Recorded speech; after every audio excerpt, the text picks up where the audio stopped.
Good morning friend, welcome to crack Pratham. आज है 8 फरवरी 2021 और इसमें हमने 6 से 8 फरवरी 2021 के बिहार करंट अफेयर को शामिल किया है।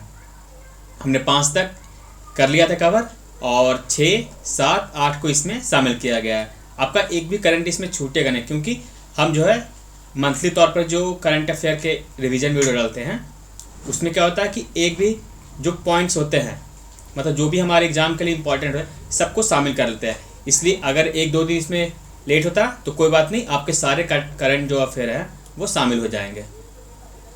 तो चलिए शुरू करते हैं हमारा बिहार करंट अफेयर। पहला, रक्सौल काठमांडू रेलवे प्रोजेक्ट। क्या हुआ? ये जो है ना, रक्सौल जो कि ईस्ट चंपारण पड़ता है, ईस्ट चंपारण और काठमांडू यानी कि नेपाल के बीच वर्ष 2018 में समझौता हुआ था। देखिए, भारत सरकार और नेपाल के बीच 2018 में समझौता हुआ था। किसके लिए?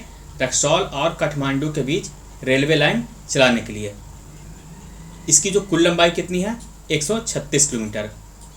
136 किलोमीटर लंबाई है और इसे 5 वर्ष में पूरा किया जाना है। और ये बनने के बाद किस जोन के अंतर्गत आएगा? ईस्ट सेंट्रल जोन यानी कि पूर्व मध्य रेल के। इसका मुख्यालय आपको पता है हाजीपुर है। देखिए, इस प्रोजेक्ट को जब 2018 में एमओयू किया गया था, मेमोरेंडम ऑफ, तो उसके बाद 2019 में, वर्ष 2019 में सर्वे किया गया कोंकण रेलवे कॉरपोरेशन के द्वारा। अगर यूपीएससी में पूछा जाए कि इसका सर्वे किसने किया था इस रेल प्रोजेक्ट का, तो आप उत्तर दीजिएगा कोंकण रेलवे प्रोजेक्ट के द्वारा। ये देखिए, ये जो है रक्सौल, बीरगंज, पथलैया, निजगढ़ और काठमांडू होते हुए, मतलब यहाँ इन सब के रास्ते होते हुए यह काठमांडू पहुँचेगी। और इसमें जो 20% है ना, 20% एरिया वो सुरंग और पुल से भी होकर गुजरेगा। 136 किलोमीटर टोटल इसकी लेंथ है, जिसमें 20% सुरंग और पुल होगा। देखिए, यहाँ पे पड़ता है आपका रक्सौल। यह है आपका रक्सौल। रेड चेंज कर लेते हैं। ये देखिए, यहाँ रक्सौल और यहाँ पे आपका काठमांडू। ये देखिए, ये रहा आपका रक्सौल और ये काठमांडू। और इसकी जो दूरी कितनी है? 136 किलोमीटर। देखिए, 136 किलोमीटर। अभी जो यहाँ पे, तो ये तो अब का डायरेक्शन है, कोई बात नहीं। हम यहाँ पे देखते हैं, ये जो टोटल लेंथ है 136 किलोमीटर की है, तो इसे 5 साल में पूरा किया जाना है। रक्सौल टू काठमांडू। आप देख सकते हैं नेपाल से कौन कौन राज्यों की जिलों की सीमा लग रही है। पश्चिमी चंपारण, पूर्वी चंपारण, सीतामढ़ी, मधुबनी, सुपौल, अररिया और किशनगंज। तो कितने हो गए?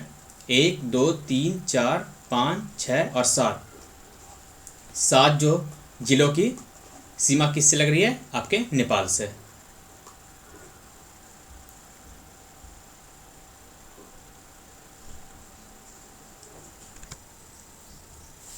चूँकि लोकेशन वाइज क्वेश्चन पूछा जा रहा है, इसलिए हम यहाँ दोनों की अब जो मैपिंग भी देखेंगे, रक्सौल की और एक काठमांडू की। इसके अलावा पशुपतिनाथ जो टेम्पल है, वर्ल्ड हेरिटेज साइट भी है, उसके व्यू को भी देखेंगे। तो चलिए शुरू करते हैं। ये देखिए, यहाँ पे आपका रक्सौल है, ये पूर्वी चंपारण पड़ जाता है। देखिए यहाँ पे रक्सौल, और ये आपका काठमांडू। तो यहाँ से यहाँ तक का जो प्रोजेक्ट है वो बनाना है 5 वर्षों में।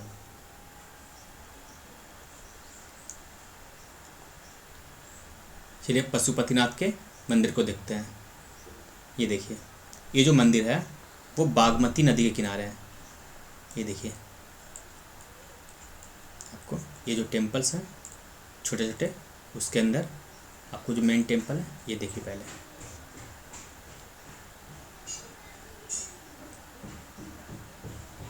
ये जो मुख्य मंदिर है,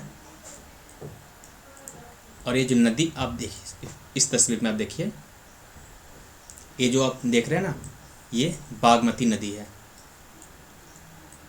आप मंदिर को व्यू को देख सकते हैं, जिस प्रकार से भारत में या हमारे बिहार में मंदिर बनाए जाते हैं, बिल्कुल उसी प्रकार का आर्किटेक्चर है इसमें।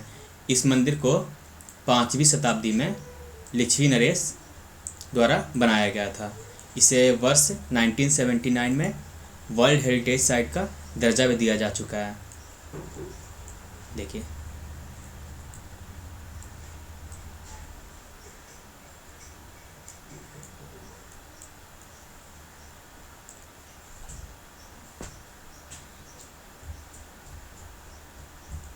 ये भारत और नेपाल दोनों के लिए और हिंदू धर्म में बड़े से बड़े मंदिरों जो बोले जाते हैं उसमें एक ये भी आते हैं, पशुपतिनाथ मंदिर। ये शिव जी का मंदिर है, आप देख सकते हैं इनको,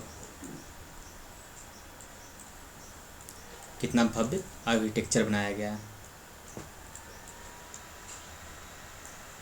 तो चलिए हम अपने प्रश्न पे आते हैं।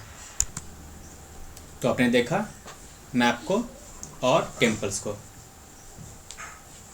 नेक्स्ट है, इसको मैंने 5 फरवरी का जो वीडियो है उसमें भी पढ़ाया था आपको, लेकिन जो नए नए पॉइंट्स आए हैं उसको आप देख लीजिए। वैसे नया तो नहीं है, इस इतिहास से ही हमारे हैं, हिस्ट्री से। चलिए देखते हैं। देखिए, इसकी जो पहली बैठक कब हुई थी? 7 फरवरी 1921 को हुई थी। पहली बार जब बैठक हुई थी 7 फरवरी 1921 को, तो उस समय ये जो विधानसभा थी वो बिहार और उड़ीसा दोनों के लिए थी।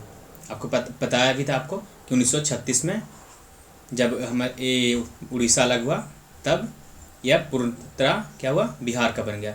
तो उस समय जो बिहार के प्रथम राज्यपाल थे, कौन? सत्येंद्र प्रसाद सिन्हा ने देशवासियों को स्वदेशी उद्योगों को प्रोत्साहित करने के लिए चरखा अपनाने की अपील की थी। देखिए, जिसे महात्मा गांधी द्वारा अपने आंदोलन में शामिल किया गया। ये जो पॉइंट देखिए आप, ये जो है ना, यहाँ पर पेन को ले लीजिए। जो एसपी सिन्हा थे हमारे, ये बिहार उड़ीसा के प्रथम राज्यपाल, सबसे पहले उन्होंने स्वदेशी उद्योग को प्रोत्साहित करने के लिए मतलब इसकी बात की थी। आप इसे फैक्ट के रूप में याद कर सकते हैं। और इसी बात को महात्मा गांधी द्वारा अपने आंदोलन में शामिल कर लिया गया था। इसके अलावा वर्ष 1947 में बिहार राज्य वास भूमि अधिनियम एक्ट पारित किया गया।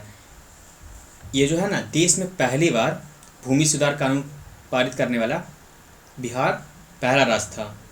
देखिए, देश में पहली बार भूमि सुधार कानून बनाकर जमींदारी उन्मूलन के लिए कार्य किया। इसके अलावा जो इतिहास बताया जा रहा है इसमें कि वर्ष 2006 में विधानसभा में बिहार पंचायती राज एक्ट लागू हुआ और उसमें पंचायतों में 50% महिलाओं को आरक्षण देने वाला बिहार प्रथम राज्य बना था। इसके अलावा 30 मार्च 2016 को शराबबंदी कानून लागू किया गया। तो इसके कुछ इतिहास थे बिहार विधानसभा के, इसे हमने देखा। इसे याद रखिएगा, एसपी सिन्हा के पॉइंट्स को जरूर याद रखिएगा। इसके अलावा जो जैसे कि आपसे पूछा है, बिहार राज्य वास भूमि अधिनियम कब पारित किया गया? 1946, 47, 48, 49, इस प्रकार से। तो कब पारित किया गया? 1947 में। इसी प्रकार शराबबंदी, जो कि बहुत बड़ा मुद्दा हमारे राज्य में है, वो किस तिथि को बंद हुआ? 30 मार्च 2016 को।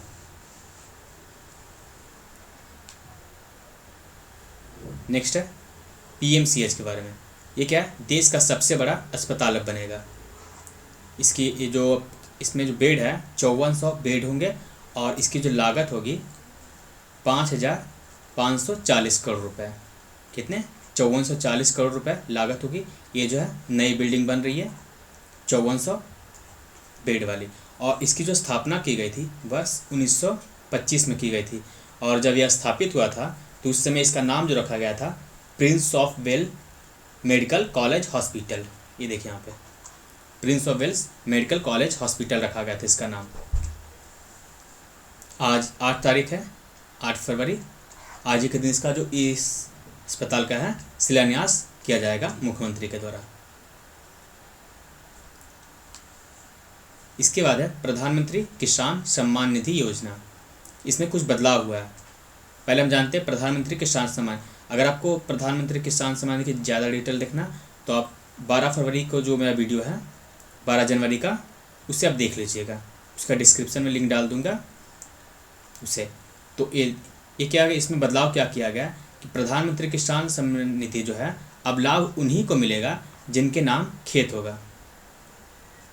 होता क्या है इसमें, चलिए मैं बताता हूँ आपको कि प्रधानमंत्री किसान सम्मान निधि योजना, इसमें क्या होता है कि भारत सरकार किसानों को वित्तीय सहायता के लिए उसमें 6,000 रुपये प्रति वर्ष, जो कि 2-2 हज़ार के इंस्टॉलमेंट में होते हैं, किसानों को दिया जाता है। तो ये किन किसानों को मिलेगा, पहले जो था जब लागू हुआ था वर्ष 2018 में, तब यह था कि कम से कम 2 हेक्टेयर जो है भूमि होनी चाहिए। कितने, 2 हेक्टेयर। लेकिन वर्ष 2019-20 में क्या किया गया कि ये जो हेक्टेयर की सीमा समाप्त कर दी। अब जिनके पास भी भूमि है, सीमा नहीं है कि 2 हेक्टेयर हो या 4 हेक्टेयर हो या बस आपके पास भूमि होनी चाहिए, उनको ये जो है 6,000 का लाभ प्रतिवर्ष दिया जाता है। तो इसमें कुछ बदलाव किए गए हैं क्या कि इसका जो लाभ उन्हीं किसानों को मिलेगा जिनके नाम यह खेत होगा। अब इसमें क्या, पुरखों के नाम के खेत में शेयर का निकाले गए भू स्वामित्व प्रमाण पत्र से अब काम नहीं चलेगा। मतलब जो पहले इनका भू स्वामित्व प्रमाण पत्र होता था उससे काम नहीं, अब क्या म्यूटेशन होना चाहिए, जिस जो लाभार्थी है उसको अपने खेत का म्यूटेशन पेपर रखना होगा। इसमें ज़्यादा पॉइंट तो है नहीं, आप इसमें देख सकते हैं 12 जनवरी के 2021 वाले करंट अफेयर वीडियो में। तो इस वीडियो में बस इतना ही। Thank you for watching crack प्रथम।